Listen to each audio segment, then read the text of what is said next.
Hello, this is John Libinati with Gluten Free Works.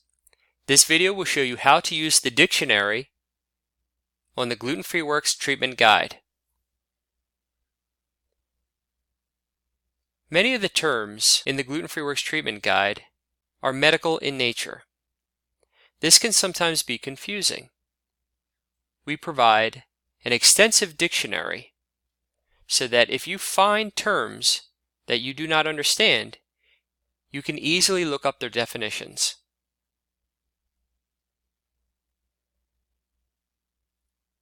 To find the dictionary from any page on the website, simply go to the main navigation bar. It will look a little bit different on cell phones and tablets.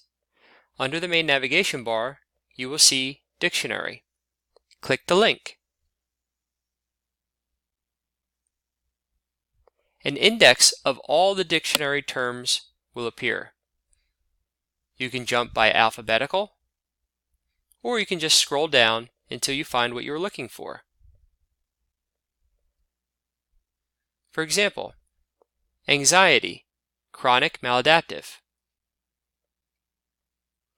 Simply click on the link and it will take you to the definition.